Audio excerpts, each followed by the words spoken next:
Hello everyone. शीतल classes में आपका स्वागत है। आज हमने इनकम टैक्स के बेसिक्स पर एमसीक्यू तैयार किए हैं। चलिए अभी इसको हम सॉल्व करते हैं। यहाँ देखिए, पहले हमारे पास इसका लिंक आया है। लिंक का नाम है एमसीक्यू इनकम टैक्स बेसिक्स। इसको हम ओपन करते हैं। ये देखिए, हमारे पास एमसीक्यूज ओपन हो गया है इनकम टैक्स बेसिक्स पे। इसको देखिए, कुछ पार्ट्स में डिवाइड किया गया है। फर्स्ट है constitution of India and income tax. Means कि income tax constitution of India जो है, उसमें उसके क्या प्रोविजंस हैं। सबसे पहले हमको इसको सोल्व करने के लिए हमको अपनी मेल आईडी इसको सबमिट करनी पड़ेगी। हम इसमें अपनी मेल आईडी डालते हैं।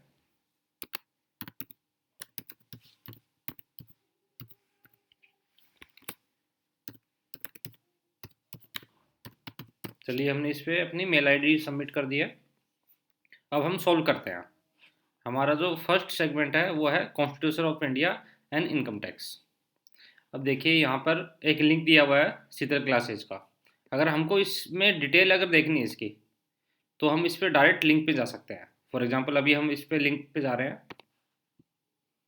अब देखिए, इसका शीतल क्लासेस का ब्लॉग है। इस पे देखिए, जो कॉन्स्टिट्यूशन ऑफ इंडिया में जो इनकम टैक्स जो प्रोविजंस हैं वो भी दे रखे हैं। देखिए, article 265, entry of list one in the constitution of India 1949। तो ये सारे प्रोविजन दे सकते हैं, दे रखे हैं। इसमें हमको अगर डिटेल में देखना है हम देख सकते हैं इसमें। इसको भी हम क्लोज कर देते हैं। अब देखिए, फर्स्ट क्वेश्चन हम सोल्व करते हैं। फर्स्ट क्वेश्चन है इसका, income tax is imposed by. जो इनकम टैक्स है वो किसके द्वारा इम्पोज किया जाता है। ये फर्स्ट क्वेश्चन है और एक नंबर का क्वेश्चन है। मतलब इसमें हमको 1 पॉइंट मिलेंगे अगर हमारा सॉल्व ठीक हो गया। तो इसमें देखिए, क्वेश्चंस का जो आंसर्स है वो है, ए में है स्टेट गवर्नमेंट, बी में है सेंट्रल गवर्नमेंट, सी में है both of above and D में है कॉन्स्टिट्यूशन ऑफ इंडिया। तो income tax is imposed by, तो कौन इम्पोज करता है, तो कॉन्स्टिट्यूशन ऑफ इंडिया इम्पोज करती है। इसको देखिए, अगर हम इसमें डिटेल में जाना चाहें तो यहाँ पर डिटेल में जा रहे हैं। ये देखिए, वही ब्लॉग हमारा ओपन हो गया है। इसमें देखिए आर्टिकल 265 है। आर्टिकल 265 देखिए क्या बोलता है। Article 265 of the constitution of India provide that no tax shall be levied और collected except by the authority of law. मतलब अथॉरिटी ऑफ लॉ के द्वारा कोई भी टैक्स है वो इम्पोज नहीं किया जाएगा, लेवी नहीं किया जाएगा। तो इसका मतलब अथॉरिटी ऑफ लॉ है वो इनकम इनकम टैक्स एक्ट है जो अप्लीकेबल करता है, वो अथॉरिटी ऑफ लॉ ही कर सकता है। तो इसका मतलब कॉन्स्टिट्यूशन इंडिया में इसके प्रोविजन दे रखे हैं। तो इसको हम क्लोज कर देते हैं। हमारा आंसर मिल गया है। तो कॉन्स्टिट्यूशन ऑफ इंडिया है, इस पर हमने टिक कर दिया है। अब सेकंड है, पार्लियामेंट हैज़ द पावर। मतलब पार्लियामेंट के पास पावर है to levy tax on income other than. मतलब पार्लियामेंट के पास जो पावर है इनकम टैक्स लेवी करने की, वो कौन सी इनकम लेवी नहीं कर सकती वो। तो इसमें देखिए, एग्जम्प्ट इनकम, मतलब parliament has the power to levy tax on income other than, कौन सी इनकम वो लेवी नहीं कर सकती। तो एग्जम्प्ट इनकम लेवी कर सकती है, इनकम वो पुअर पीपल ये भी कर सकती है, एग्रीकल्चरल इनकम, और एक है ऑल इनकम आर टैक्सेबल। तो इसमें आंसर आएगा इसका एग्रीकल्चरल इनकम। अब एग्रीकल्चरल इनकम कैसे इसका आंसर आएगा, देखिए इस पर सीधा क्लासेस में जाते हैं, इसका आंसर हमको मिलेगा। ये देखिए, entry of list one in the constitution of India. तो एंट्री ऑफ लिस्ट वन है। इसमें देखिए, इसमें क्या लिख रखा है, एंट्री 82 जो है, जो लिस्ट वन की है, वो बोलती है the parliament has the exclusive right to frame legislation to tax income other than agricultural income. मतलब एग्रीकल्चरल इनकम के को छोड़कर जो भी इनकम होगी उस पर वो लेजिस्लेशन के थ्रू टैक्स इम्पोज कर सकती है। तो हमारा आंसर आएगा एग्रीकल्चरल इनकम। इसको क्लोज कर देते हैं। तो हमारा सेकंड आंसर भी मिल गया है, एग्रीकल्चरल इनकम, ये ठीक है। अब थर्ड है, which entry of union list give the power to parliament to levy tax on income. मतलब कि जो पार्लियामेंट के पास जो पावर है वो कौन सी एंट्री में हमको दे रखा है। ठीक है, या तो हम इसमें जा सकते हैं, या तो हम इसमें जा सकते हैं, ठीक, इसमें देख सकते हैं, या फिर हम इसका एक हमारे पास लास्ट में, सबसे लास्ट में अगर हम देख सकते हैं, इसका आंसर की दे रखी है, आंसर की लास्ट में, इसमें हम देख सकते हैं। इसमें देखिए क्वेश्चन 3 का है सी, क्वेश्चन 3 का सी है आंसर, हमको नहीं पता था तो हमने आंसर की देख ली। तो क्वेश्चन सी 3 का है सी, तो entry 82 of list 1 of 7th schedule. अब देखिए हम इसमें भी देख सकते हैं 82 ऑफ लिस्ट 1, इसमें देखिए, इसमें ना एंट्री 82 ऑफ लिस्ट 1, तो ये आंसर है। इसमें आप देख सकते हैं एंट्री 82 ऑफ लिस्ट 1, इसको हम क्लोज कर देते हैं। तो ये आंसर हमको नहीं पता था, तो ये आंसर अगर हमने एक्चुअल में इसको आंसर की में देखा है, तो इसको हम रॉन्ग कर देते हैं, ठीक है, क्योंकि हमको ये नहीं पता था आंसर। उसके बाद नेक्स्ट नेक्स्ट हमारा सेकंड जो इसका पार्ट है वो है सीबीडीटी। ठीक है, हमारा फर्स्ट पार्ट कंप्लीट हो गया है जो कॉन्स्टिट्यूशन ऑफ इंडिया से रिलेटेड था। सेकंड पार्ट है हमारा सीबीडीटी, हम इनकम टैक्स का बेसिक्स देख रहे हैं, तो इसमें सीबीडीटी हमारा सेकंड पार्ट है। इसमें देखिए क्वेश्चन 4 है, highest administrative authority of income tax in India. जो इनकम टैक्स इंडिया है वो हाईएस्ट एडमिनिस्ट्रेटिव अथॉरिटी कौन सी है इनकम टैक्स इंडिया में। अब देखिए इस पे अगर हम टॉपिक पे जाएंगे, अब देखिए हमारा सेकंड जो ब्लॉग है वो ओपन हो गया है, सीबीडीटी। ठीक है, अब सीबीडीटी में हम डिटेल में देख सकते हैं। इसमें वैसे हमको इसका आंसर पता था, इसका हाईएस्ट एडमिनिस्ट्रेटिव पावर जिसके पास है वो सीबीडीटी के पास है, तो आंसर होगा इसका बी। वैसे हम आंसर की में भी देख सकते हैं अगर हमको नहीं पता तो। फिर हमारा नेक्स्ट है सीबीडीटी स्टैंड्स फॉर, सीबीडीटी का मतलब क्या है। ठीक है, हम इसमें डिटेल में जा सकते हैं, सीबीडीटी का हम देख सकते हैं इसमें, या अगर हम उसमें देखना चाहें तो आंसर की में भी देख सकते हैं, बट हमको पता है इसका है central board of direct tax, तो central board of direct tax हमने आंसर ठीक कर दिया है, ठीक कर दिया है। अब नेक्स्ट हमारा 6th क्वेश्चन है, notification issued by CBDT are binding on. तो नोटिफिकेशन जो इशू होता है सीबीडीटी के द्वारा वो किसके ऊपर बाइंडिंग होता है।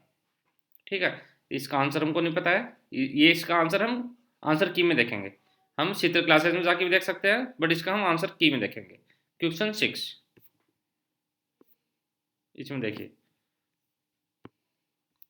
क्वेश्चन 6 का आंसर होगा सी, क्वेश्चन 6 का आंसर होगा सी। अब सी देखिए क्या है, बोथ ऑफ एबव, मतलब notification issued by CBDT are binding on assessee and income tax authority. मतलब कि जो भी नोटिफिकेशन इशू होगा वो असेसी पे भी बाइंडिंग होगा, वो इनकम टैक्स अथॉरिटी पे भी बाइंडिंग होगा, तो इसका आंसर एक्चुअल में सी आएगा। बट एक्चुअल में हमने इसको अभी आंसर की में देखा है तो हमको नहीं पता था, तो अभी हम ए कर देते हैं। अब नेक्स्ट हमारा जो क्वेश्चन नंबर 7 है वो है circulars issued by CBDT are binding on. जो सर्कुलर्स है सीबीडीटी के द्वारा वो किसके ऊपर बाइंडिंग होते हैं। ठीक है, तो इसका आंसर हमको पता है इनकम टैक्स अथॉरिटी पे होते हैं बाइंडिंग। ठीक है, इसका आंसर होगा इनकम टैक्स अथॉरिटी पे। तो क्वेश्चन 7 में देखिए हम यहाँ भी देख सकते हैं, क्वेश्चन 7 में बी,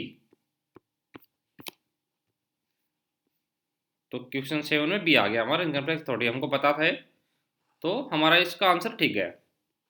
नेक्स्ट है question number 8, circulars are issued by the CBDT to the scope and meaning of the provisions of law. मतलब जो सर्कुलर्स जो इशू होते हैं सीबीडीटी के द्वारा, ठीक है, उस वो पर्पस क्या है उसका, तो क्लियरिफाई द डाउट। ठीक है, ये डाउट को क्लियरिफाई करने के लिए होता है। अब क्वेश्चन 8 में हम जा सकते हैं, इसमें हम चेक कर सकते हैं क्वेश्चन 8 में क्या है। क्वेश्चन 8 में देखिए, क्वेश्चन 8 में हुआ आंसर ए, तो क्वेश्चन 8 का आंसर हो गया ए, क्लियरिफाई द डाउट, हमको पता था ये ठीक गया। हम डायरेक्ट शीतल क्लासेस में जाकर देख सकते हैं अगर डिटेल हमको देखनी है। अब देखिए हमारा 2 पार्ट हो गए हैं, हमारा फर्स्ट सेकंड पार्ट था सीबीडीटी, और फर्स्ट पार्ट था कॉन्स्टिट्यूशन ऑफ इंडिया। हमारा थर्ड पार्ट अब फाइनेंस एक्ट, मतलब कि इनकम टैक्स बेसिक जो फाइनेंस एक्ट से रिलेटेड है वो क्या होगा। अब देखिए, finance bill become the finance act when it is passed by. जब फाइनेंस बिल है, फाइनेंस एक्ट में कब चेंज होता है, कब कन्वर्ट होता है, कब बनता है। ठीक है, तो ये बनता है लोकसभा में पास हो जाए, या बोथ लोकसभा एंड राज्यसभा में पास हो जाए, या both house of parliament and signed by president, और both house of parliament and signed by prime minister. ठीक है, तो मेरे ख्याल से इसका क्वेश्चन ये होना चाहिए, बोथ लोकसभा एंड राज्यसभा। चलो आंसर देखते हैं। क्वेश्चन 9, क्वेश्चन 9 का है सी। क्वेश्चन 9 का आंसर है सी। तो क्वेश्चन 9 का आंसर है C, both house of parliament and signed by president. इसका मतलब मेरा आंसर गलत गया, तो मैंने ये लिखा था आंसर। उसके बाद नेक्स्ट है पार्ट 3 ऑफ शेड्यूल 1।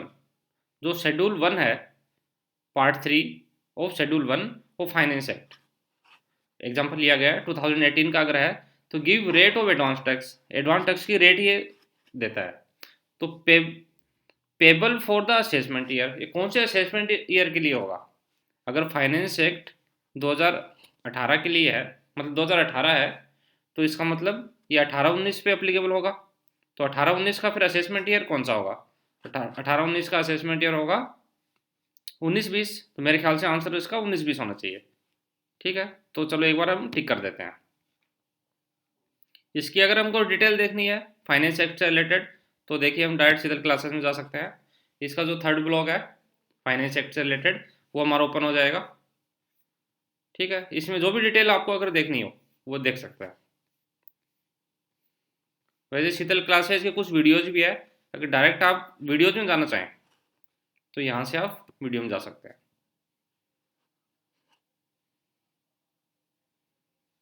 ये देखिए इनकम टैक्स से रिलेटेड जितने भी वीडियोज हैं यहाँ पर आप देख सकते हैं इसके।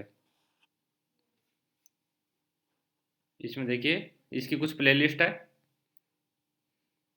प्ले लिस्ट में देखिए इनकम टैक्स क्लासेज से रिलेटेड वीडियो है, एक्सेल क्लासेज है, टेली प्राइम क्लासेज है, अकाउंट्स क्लासेज है, या कुछ आपके जनरल नॉलेज के हैं, फुल फॉर्म हो गए या हाउ टू हो गए।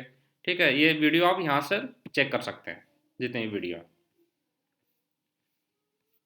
चलिए हम वापस आते हैं, हम ब्लॉग में वापस आ गए। या इसका टेलीग्राम का अगर आप चैनल ज्वाइन करना चाहते हो यहाँ से कर सकते हो इस लिंक से।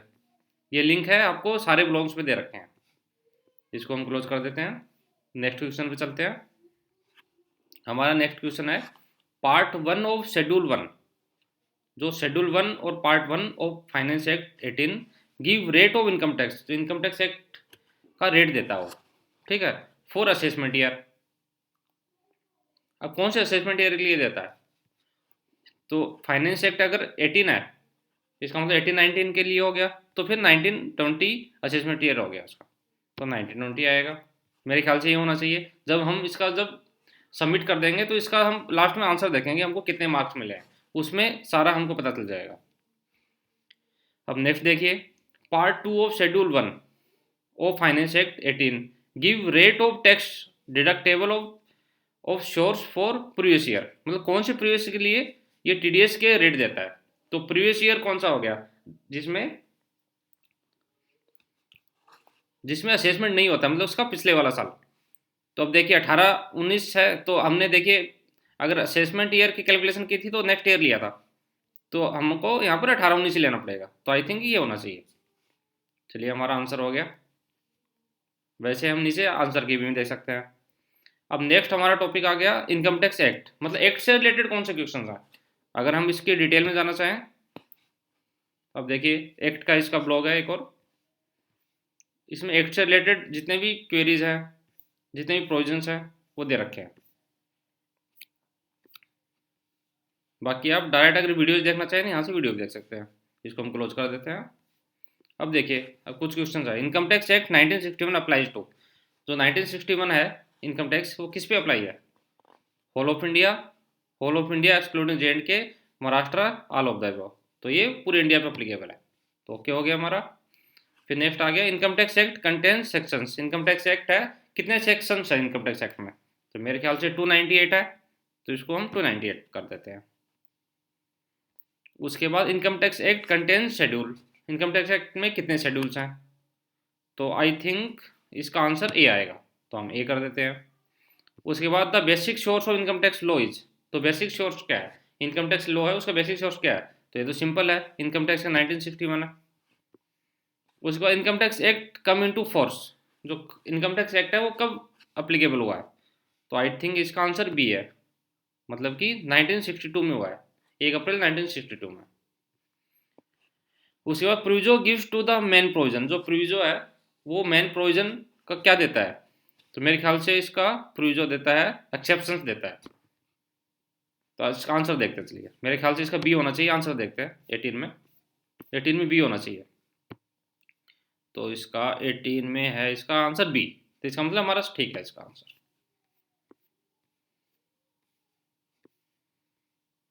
इसका आंसर ठीक है, तो हमने ठीक टिक किया है। उसके बाद एक्सप्लेनेशन गिव्स। एक्सप्लेनेशन क्या देता है? क्लेरिफिकेशन देता है, तो इसको टिक कर देंगे। डिटेल में जाना चाहिए, सिविल क्लास में डिटेल में जा सकते हैं। उसके बाद देखिए नेक्स्ट हमारा आ गया है पार्ट। नेक्स्ट पार्ट है definition of person and assessee. मतलब कि जो पर्सन है या असेसी है उसकी डेफिनेशन से रिलेटेड क्वेश्चन है। अब देखिए 20 नंबर क्वेश्चन है। एक पर्सन इंक्लूड, एक पर्सन में क्या क्या इंक्लूड है? इंडिविजुअल इंक्लूड है, एच इंक्लूड है, ठीक है, AOP, BOI, local authority, every AJP, ये भी सब इंक्लूड है, फर्म, कंपनी, इसका मतलब सब कुछ इंक्लूड है, तो ऑल ऑफ द एबव आ जाएगा आंसर, ठीक है। उसके बाद 21 है question, the term person includes. Person में कौन कौन से इंक्लूड है? रजिस्टर्ड फर्म इंक्लूड है, अनरजिस्टर्ड फर्म इंक्लूड है, both A and be include है, या नॉन ए और बी इंक्लूड है? तो आई थिंक सी होना चाहिए। क्वेश्चन देखते हैं, क्वेश्चन नंबर 21 देखते हैं, इसका आंसर देखते हैं।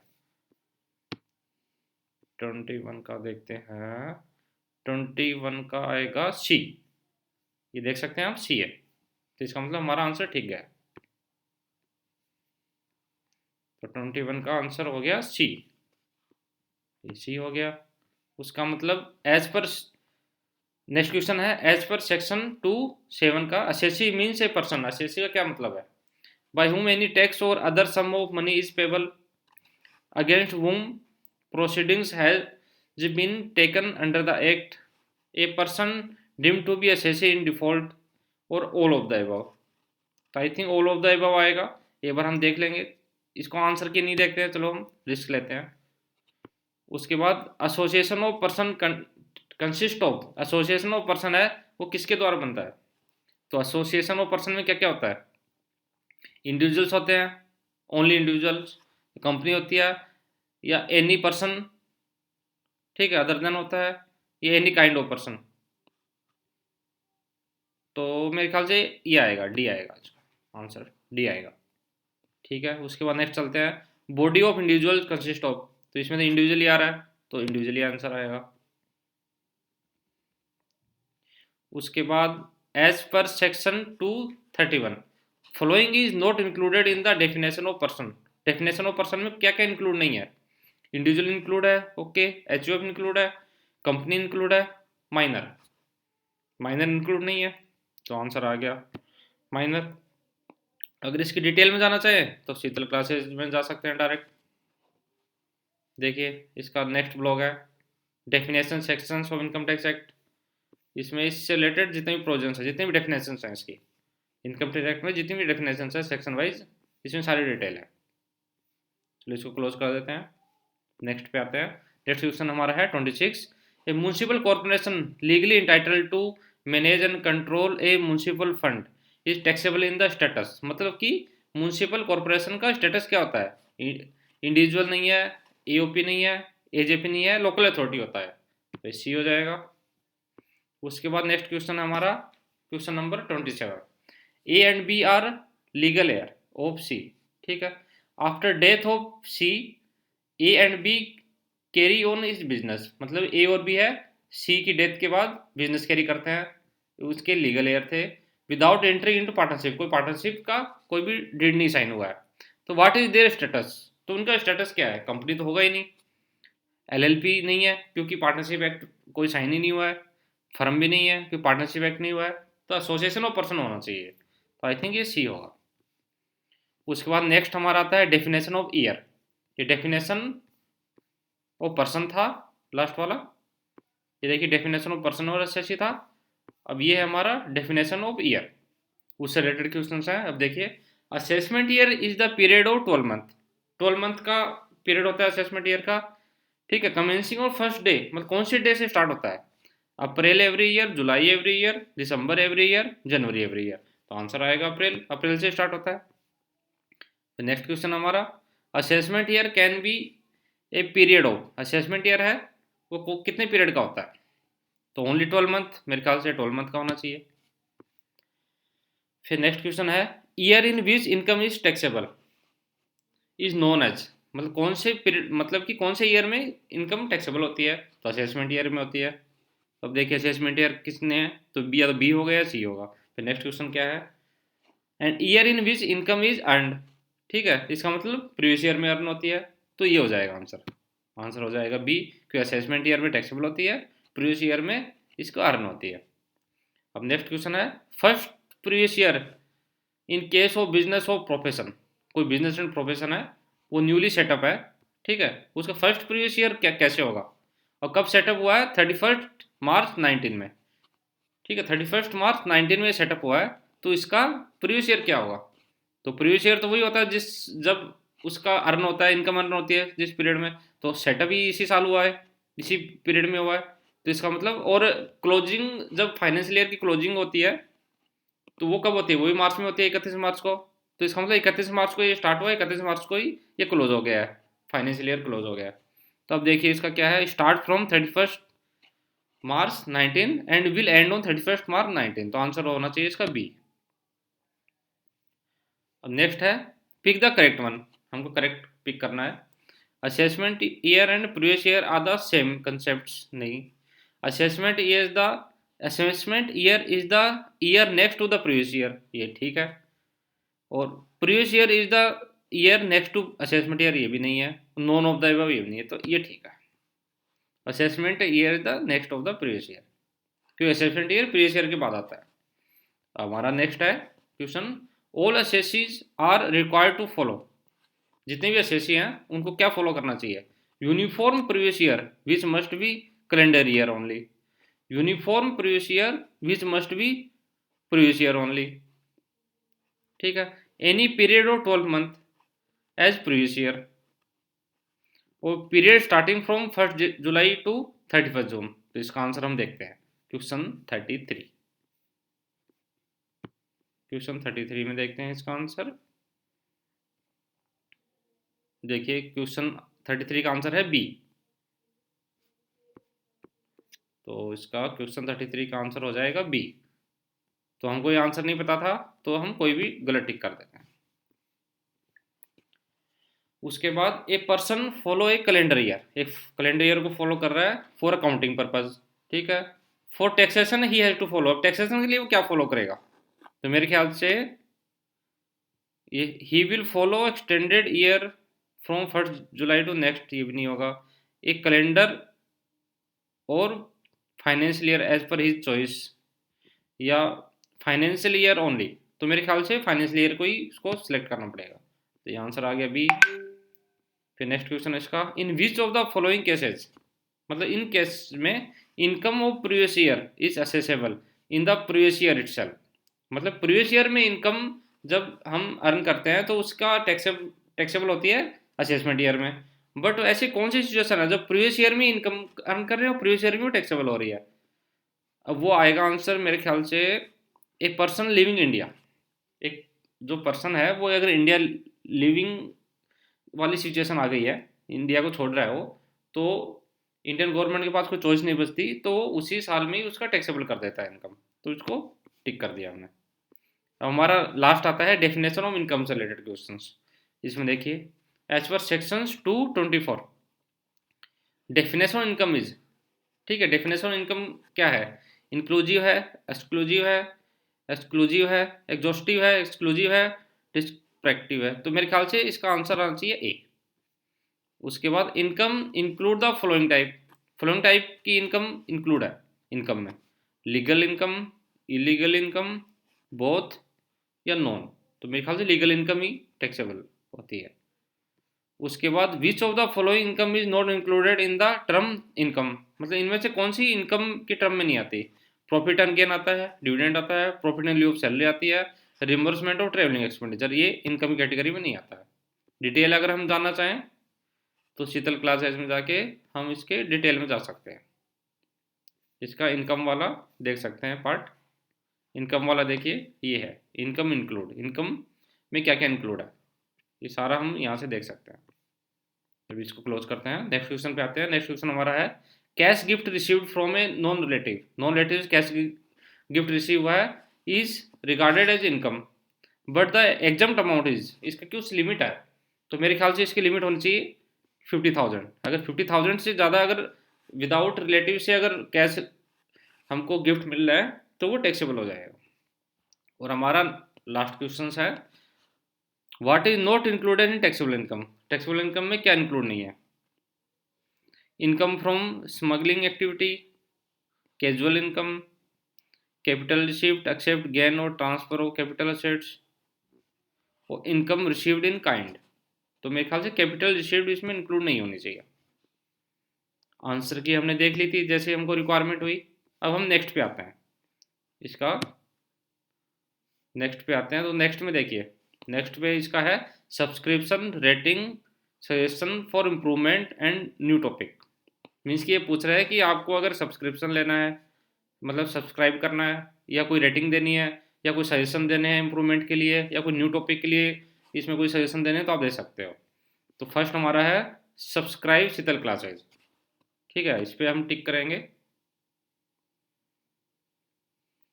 तो शीतल क्लासेज हमारा ओपन हो जाएगा। तो इसमें देखिए हमने पहले से सब्सक्राइब कर रखा है, तो इसको हम क्लोज करते हैं। नेक्स्ट क्वेश्चन आता है ज्वाइन टेलीग्राम। अगर आपको टेलीग्राम पे अगर ज्वाइन करना है तो आप कर सकते हो। तो मैंने इसमें आंसर लिख दिया ओके, इसमें भी आंसर लिख दिया ओके, कि दोनों पे मैंने सब्सक्राइब कर रखा है।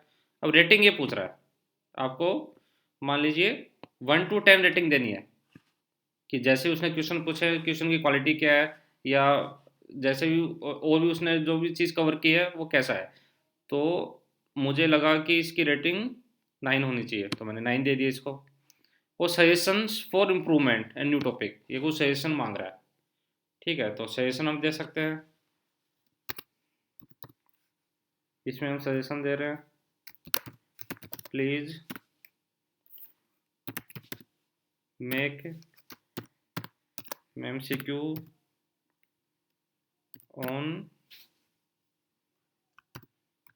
PF and ESI topics. हम बोल रहे हैं कि PF एंड ESI टॉपिक पे भी आप MCQ बनाइए, ठीक है। हम कुछ आगे बोल सकते हैं, चलो छोड़ दीजिए, हम नेक्स्ट करते हैं, इसको सबमिट कर देते हैं। तो जैसे हम इसको सबमिट करेंगे हमारा सबमिट हो गया। अब यहाँ से हम स्कोर देख सकते हैं इसका कि हमारा कितना स्कोर आया, या हम सी प्रीवियस रिस्पॉन्स जो हमने रिस्पॉन्स दिया था वो देख सकते हैं, या फिर एडिट योर रिस्पॉन्स, हमको लगा कि नहीं यार क्वेश्चन हमने जो दिया था वो गलत दिया है, अब सही कर देंगे, तो यहाँ से हम एडिट कर सकते हैं। या फिर सबमिट अनोदर रिस्पॉन्स, हमको अगर अनोदर अगर न्यू टॉपिक मतलब कि न्यू स्टार्ट कर देना है तो यहाँ से कर सकते हैं। पहले हम व्यू स्कोर देखते हैं। अब देखिए हमारा स्कोर आया 35 आउट ऑफ 40, मतलब 35 नंबर आया हमारे 40 में से, इसका मतलब 35 हमारे ठीक गए हैं। अब देखिए आंसर देखिए, इनकम टैक्स इम्पोज्ड बाई हमने लिखा था कॉन्स्टिट्यूशन ऑफ इंडिया, हमारा ओके गया, हमको 1 पॉइंट मिल गया, 1 आउट ऑफ 1 हो गया। उसके बाद parliament has the power to levy tax on income other than agriculture income, ये हमारा ओके गया। थर्ड वाला हमको नहीं पता था, ठीक है, थर्ड वाला हमने आंसर इसका डी जानबूझ के दिया क्योंकि हमको ये नहीं पता था, हमने इसका देखा था आंसर, बट सही आंसर इसका है सी। सी आंसर है इसका, इसमें दे रखा है एंट्री 82 ऑफ लिस्ट 1 और 7 शेड्यूल। उसके बाद नेक्स्ट क्वेश्चन था इसका CBDT आंसर था इसका, ये हमारा ठीक था, इसका भी हमारा ठीक था। नेक्स्ट हमारा था नोटिफिकेशन इशूड बाई CBDT, ठीक है, ये हमने अच्छे लिखा था, तो इसमें आएगा सी बोथ ऑफ अबव, तो बोथ ऑफ अबव आ गया। उसके बाद circular issued by CBDT are binding, हो किस पे बाइंडिंग है, इनकम टैक्स अथॉरिटी पे है, ये हमने ठीक किया था। उसके बाद circulars are issued by CBDT to the scope of meaning of the provisions of law, clarify the doubt, doubt clarify करने के लिए ये भी ठीक था हमारा। फिर finance bill become the finance act when it is passed by both Lok Sabha and Rajya Sabha, ये गलत था हमारा। इसमें आंसर है both house of parliament and signed by president. ठीक है, उसके बाद क्वेश्चन 10 था हमारा। ठीक है, क्वेश्चन 10 भी ओके है, क्वेश्चन 11 भी हमारा ओके था, क्वेश्चन 12 भी ओके है, क्वेश्चन 13 भी ठीक है, 14, 15, 16, 17, 18, 19, 20 ये सारे हमारे ओके हैं। क्वेश्चन हमारा ठीक कौन सा नहीं है, ये सब हमारे ओके क्वेश्चन। ये देखिए question 33, all assessees are required to follow. ठीक है, uniform previous year which must be calendar year only, नहीं ये आएगा uniform previous year which must be financial year only, ये आंसर आएगा। मतलब कि प्रीवियस ईयर को उसको यूनिफॉर्म रखना है, और प्रीवियस ईयर क्या होता है एक्चुअल में फाइनेंशियल ईयर होता है। उसके बाद हमारे एक और ये है, income include the following type. ठीक है, कौन सी इनकम इसमें इंक्लूड होगी, तो सी आंसर आएगा, बहुत लीगल और इलीगल दोनों इनकम इंक्लूड होगी। बाकी हमारे सब ठीक है, हमने रेटिंग इसको 9 दे दिया, और हमने इसको एमसीक्यू का पीएफ एंड ईएसआई पे इसको बोल दिया है कि आपको आगे बनाना है इसका। ठीक है, कोई इसमें डाउट है? कोई डाउट नहीं है, चलिए फिर हम नेक्स्ट क्लासेज में मिलते हैं। Okay, thank you.